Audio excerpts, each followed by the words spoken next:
മനസ്സിലാക്കുവാൻ നമുക്ക് സാധിക്കും.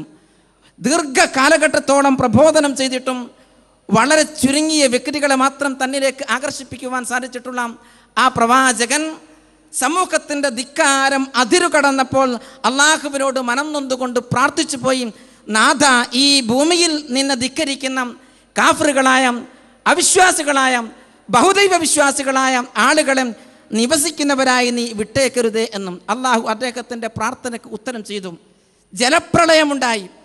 ജലപ്രളയമുണ്ടായ സമയത്ത് അള്ളാഹുവിൻ്റെ കൽപ്പന പ്രകാരം ആ പ്രവാചകൻ പണിതിട്ടുള്ള കപ്പലിൽ കയറി രക്ഷപ്പെട്ടത് കേവലം ചില വ്യക്തികൾ മാത്രമായിരുന്നില്ല, ഒറ്റപ്പെട്ട ആളുകൾ മാത്രമായിരുന്നില്ല. ആ പ്രവാചകനിൽ വിശ്വസിച്ചിട്ടുള്ള മുഴുവൻ വ്യക്തികളും ആയിരുന്നു. ആ സന്ദർഭത്തിലും ആ പ്രവാചകൻ്റെ പുത്രവാത്സല്യം അണപൊട്ടിയൊഴുകി. അവിശ്വാസിയായ നിഷേധിയായ തൻ്റെ മകനെ ആ കപ്പലിൽ കയറ്റുവാൻ ആ പ്രവാചകൻ അഭിലഷിക്കുകയും അള്ളാഹുവിനോട് പ്രാർത്ഥിക്കുകയും ചെയ്തു. നാഥ, എൻ്റെ മകൻ എൻ്റെ കുടുംബത്തിൽപ്പെട്ടവനാണ്, നിന്റെ വാഗ്ദത്തമാകട്ടെ ശരിയുമാണ്, പുലരുന്നതുമാണ്. എൻ്റെ മകനെ ഈ കപ്പലിൽ കയറ്റുവാൻ നീ അനുവദിച്ചാലും. അള്ളാഹുവിൻ്റെ പ്രത്യുത്തരമുണ്ടായി, തീർച്ചയായും നിൻ്റെ മകൻ നിൻ്റെ രക്തത്തിൽ പിറന്നവനാണെങ്കിലും നിൻ്റെ ആദർശ കുടുംബത്തിൽപ്പെട്ടവനല്ല. ആദർശ കുടുംബത്തിൻ്റെ കൂട്ടായ്മയിൽ നിൻ്റെ മകനെ സ്വീകരിക്കുവാൻ സാധ്യമല്ല എന്നും അല്ലാഹു സുബ്ഹാനഹു വ തആല ആ പ്രവാചകനും പഠിപ്പിക്കുകയുണ്ടായി. തൗഹീദ് സ്വീകരിച്ചവരും തൗഹീദ് സ്വീകരിക്കാത്തവരും, ഏകദൈവ വിശ്വാസികളും ബഹുദൈവ വിശ്വാസികളും, സുന്നത്തിന് ശരിയാം വിധം ഉൾക്കൊള്ളുന്ന സുന്നികളും മുബ്തദീകളും ഒരുമിച്ചുള്ള ഒരു കൂട്ടായ്മയെ സംബന്ധിച്ചല്ല ഇസ്ലാം സംസാരിക്കുന്നത്. മറിച്ച് ആദർശ ബന്ധുരമായ മനസ്സിൻ്റെ ഉടമകൾ മുഴുവൻ ഏകോദര സഹോദരങ്ങളായി ഈ ആദർശ പ്രബോധനത്തിൻ്റെ മാർഗത്തിൽ മുന്നോട്ട് നീങ്ങണമെന്നാണ് ഇസ്ലാം പഠിപ്പിക്കുന്നത്. ഇബ്രാഹിം നബി അലൈഹിസ്സലാത്തു വസ്സലാമിൻ്റെ ചരിത്രം പരാമർശിച്ചപ്പോഴും വിശുദ്ധ ഖുർആൻ പറഞ്ഞത് ആ പ്രവാചകനിൽ മാത്രം നിങ്ങൾക്ക് മാതൃകയുണ്ട് എന്നല്ല. തീർച്ചയായും നിങ്ങൾക്ക് ഇബ്രാഹിം നബി അലൈഹിസ്സലാത്തു വസ്സലാമിലും വല്ലദീന മഅഹു, അദ്ദേഹത്തിൻ്റെ കൂടെയുള്ള വിശ്വാസികളിലും നിങ്ങൾക്കും ഉദാത്തമായ ഉത്കൃഷ്ടമായ മാതൃകയുണ്ട്.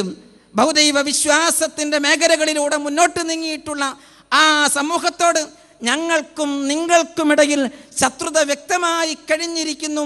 നിങ്ങൾ അള്ളാഹുവിൻ്റെ ദീനിലേക്ക് മടങ്ങി വരുന്നത് വരെ, ഏകദൈവ വിശ്വാസികളായി മാറുന്നത് വരെ, ഹത്താ തുഅ്മിനൂ ബില്ലാഹി വഹ്ദ, നിങ്ങൾ അള്ളാഹുവിൽ മാത്രം വിശ്വസിക്കുന്നത് വരെ എൻ്റെയും നിങ്ങളുടെയും ഇടയിൽ, ഞങ്ങളുടെയും നിങ്ങളുടെയും ഇടയിൽ ശത്രുതയും വിദ്വേഷവും പ്രകടമായി കഴിഞ്ഞിരിക്കുന്നു എന്ന് പ്രഖ്യാപിച്ചിട്ടുള്ള ഇബ്രാഹിം നബി അലൈഹിസ്സലാത്തു വസ്സലാമിനും വല്ലദീന മഅഹു, അദ്ദേഹത്തിൻ്റെ കൂടെയുള്ള വിശ്വാസികളിലും നിങ്ങൾക്കും ഉദാത്തമായ മാതൃകയുണ്ട് എന്നാണ് ഖുർആൻ പഠിപ്പിച്ചിട്ടുള്ളത്.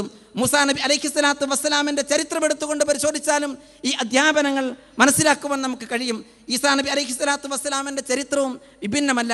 പ്രവാചകൻ മുഹമ്മദ് നബി സ്വല്ലല്ലാഹു അലൈഹി വസല്ലമയുടെ പ്രബോധനത്തിൻ്റെ ആദ്യ ദശ മുതൽ അവസാന ദശ വരെ സംഘബോധത്തിൽ അധിഷ്ഠിതമായിരുന്നു എന്നും മനസ്സിലാക്കുവാൻ നമുക്ക് കഴിയും. മഹാനായ റസൂലുള്ളാഹി സ്വല്ലല്ലാഹു അലൈഹി വസല്ലമയിലൂടെ വിശുദ്ധ ഖുർആൻ നമ്മെ പഠിപ്പിച്ചു, വഅതസിമു ബിഹബ്ലില്ലാഹി ജമീഅൻ വലാ തഫറഖു, അല്ലയോ വിശ്വാസികളെ, നിങ്ങൾ അല്ലാഹുവിൻ്റെ പാശത്തെ ഒരുമിച്ച് മുറുകെ പിടിക്കുക. വലാ തഫറഖു, നിങ്ങൾ ഭിന്നിക്കുവാൻ പാടില്ല. നിങ്ങൾ ഭിന്നിച്ച സന്ദർഭത്തിൽ നിങ്ങൾ നരകക്കുണ്ടിൻ്റെ വക്കിലായിരുന്നു. ആ നരകക്കുണ്ടിൻ്റെ വക്കിൽ നിന്നും അല്ലാഹു സുബ്ഹാനഹു വ തആല എൻ്റെ നിയോഗത്തിലൂടെ നിങ്ങളെ രക്ഷിച്ചെടുത്തു. അതുകൊണ്ട് നിങ്ങൾ ഇനിയും ഭിന്നിക്കുകയാണെങ്കിൽ, ഈ ആദർശം വിട്ടുകൊണ്ട് നിങ്ങൾ ഭിന്നിച്ചു പോവുകയാണെങ്കിൽ വീണ്ടും നിങ്ങൾ നരകത്തിലെത്തിപ്പെടും. അതുകൊണ്ട് വിശ്വാസി സമൂഹമേ, നിങ്ങൾ അള്ളാഹുവിൻ്റെ പാശത്തെ, ഈ ഏകദൈവ വിശ്വാസത്തെ, ഇസ്ലാമിക സന്ദേശത്തെ ഒരുമിച്ച് മുറുകെ പിടിക്കുക. നിങ്ങൾ ഭിന്നിക്കുവാൻ പാടില്ല.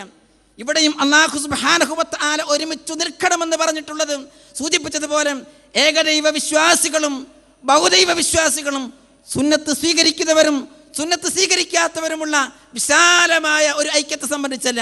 കാരണം വിശുദ്ധ ഖുർആൻ ഈ ആയത്തിൻ്റെ തൊട്ട് മുമ്പായി പറയുന്നത്, അല്ലയോ വിശ്വാസി സമൂഹമേ, നിങ്ങൾ അള്ളാഹുവിനെ സൂക്ഷിക്കേണ്ട പ്രകാരം സൂക്ഷിക്കുക, നിങ്ങൾ അള്ളാഹുവിനെ ഭയപ്പെടേണ്ട പ്രകാരം ഭയപ്പെടുക.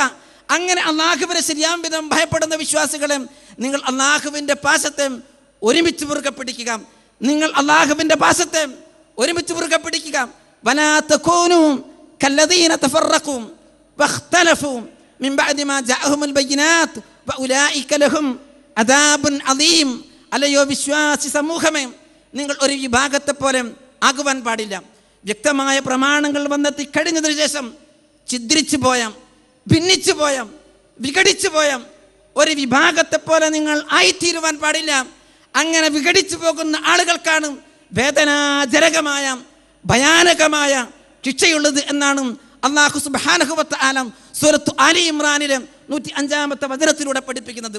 അതുകൊണ്ട് തന്നെയാണ് പ്രവാചകൻ സല്ലല്ലാഹു അലൈഹി വസല്ലമ പറഞ്ഞത്, അള്ളാഹുവിൻ്റെ അനുഗ്രഹം ഉണ്ടാകുന്നത്, അള്ളാഹുവിൻ്റെ സഹായം ഉണ്ടാകുന്നത് ഒറ്റപ്പെട്ട് മാറി നിൽക്കുന്ന വ്യക്തികൾക്കല്ല, സംഘത്തിനാണ്, കൂട്ടായ്മക്കാണ്.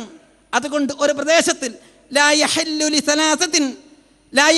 സലാസത്തിൻ ബിഖറിയത്തിൻ വലാ ബദവിൻ, തീർച്ചയായും ഒരു ഗ്രാമത്തിൽ, ഒരു മരുഭൂമി പ്രദേശത്ത് 3 വ്യക്തികൾ മാത്രമാണുള്ളതെങ്കിൽ അവരിൽ ഒരാളെ നേതാവായി തിരഞ്ഞെടുക്കണം, കൂട്ടായ്മ കാത്തു സൂക്ഷിക്കണം എന്നും റസൂലുള്ളാഹി സ്വല്ലല്ലാഹു അലൈഹി വസല്ലം പറയുകയുണ്ടായി. ഇസ്ലാമിക സമൂഹത്തിലുള്ള ഏതെങ്കിലും പ്രശ്നത്തിൻ്റെ പേരിൽ, നേതൃത്വത്തോടുള്ള ഏതെങ്കിലും പ്രശ്നത്തിൻ്റെ പേരിൽ ഇസ്ലാമിക കൂട്ടായ്മയിൽ നിന്ന് ഒരു വ്യക്തി മാറി നിന്നാൽ ഈ സംഘത്തിൽ നിന്നും ഇസ്ലാമിനെ യഥാർത്ഥമായി പ്രതിനിധാനം ചെയ്യുന്ന പരിശുദ്ധ ഖുർആനും പ്രവാചകൻ സല്ലല്ലാഹു അലൈഹി വസല്ലമയുടെ സുന്നത്തും ഉപയോഗപ്പെടുത്തി ഇസ്ലാമിക പാതയിലേക്ക് ആളുകളെ ക്ഷണിച്ചുകൊണ്ടിരിക്കുന്ന യഥാർത്ഥ സംഘത്തിൽ നിന്നും ഒരു വ്യക്തി മാറി നിന്നാൽ, അങ്ങനെ ആ വ്യക്തി മരിച്ചു പോയാൽ അനിസ്ലാമികമായ മരണമാണ് ആ വ്യക്തി വരിക്കുന്നത് എന്നാണ് റസൂലുള്ളാഹി സ്വല്ലല്ലാഹു അലൈഹി വസല്ലം പഠിപ്പിച്ചിട്ടുള്ളത്. മാത്രമല്ല, നമുക്കെല്ലാവർക്കും അറിയാവുന്നതുപോലെ ഹുദൈഫത്തുൽ യമാനി റളിയല്ലാഹു അൻഹുവിൽ നിന്ന് ധരിക്കുന്ന വിശാലമായ ഹദീസ്, ആ ഹദീസിലും പ്രവാചകൻ സ്വല്ലല്ലാഹു അലൈഹി വസല്ലം പഠിപ്പിച്ചിട്ടുള്ളത് സമൂഹത്തെ നരകത്തിലേക്ക് ക്ഷണിച്ചുകൊണ്ടിരിക്കുന്ന, സമൂഹത്തെ തെറ്റിലേക്ക് ക്ഷണിച്ചുകൊണ്ടിരിക്കുന്ന, അധർമ്മത്തിൻ്റെയും അധാർമികതയുടെയും മാർഗങ്ങളിലേക്ക് വിളിച്ചുകൊണ്ടിരിക്കുന്ന വ്യക്തികളുണ്ടായാൽ നിങ്ങൾ ഒറ്റപ്പെട്ട് മാറി നിൽക്കണമെന്നല്ല. നരക കവാടങ്ങളിലേക്ക് ആളുകളെ ക്ഷണിച്ചുകൊണ്ടിരിക്കുന്ന പ്രബോധകരുണ്ടായാൽ അവരിൽ നിങ്ങൾ അലിഞ്ഞു ചേരണമെന്നല്ല, മറിച്ച് തൽസമു ജമാഅത്തുൽ മുസ്ലിമീന വ ഇമാമഹും, നീ മുസ്ലിംകളുടെ സംഘത്തിനൊപ്പം നിൽക്കണം, മുസ്ലിം നേതൃത്വത്തിനൊപ്പം നിൽക്കണം. മുസ്ലിങ്ങൾക്ക് നേതൃത്വമില്ലെങ്കിൽ, സംഘമില്ലെങ്കിലോ പ്രവാചകരെ, അനിസ്ലാമികമായ ദർശനങ്ങളിലേക്ക് ക്ഷണിച്ചുകൊണ്ടിരിക്കുന്ന, ഭൗതിക വിശ്വാസത്തിൻ്റെ മേഖലകളിലേക്ക് ക്ഷണിച്ചുകൊണ്ടിരിക്കുന്ന മുഴുവൻ സംഘങ്ങളെയും സംഘടനയും ഒഴിവാക്കി നീ ഒറ്റക്കാണെങ്കിലും ഉറച്ചു നിൽക്കണമെന്നാണ് റസൂലുള്ളാഹി സ്വല്ലല്ലാഹു അലൈഹി വസല്ലം പഠിപ്പിച്ചിട്ടുള്ളത്.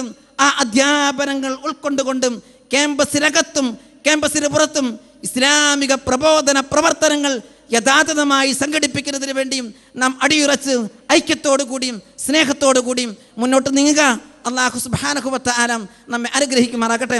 വആഖിറു ദഅവാനാ അൽഹംദുലില്ലാഹി റബ്ബിൽ ആലമീൻ. അസ്സലാമു അലൈക്കും വറഹ്മത്തുള്ളാഹി.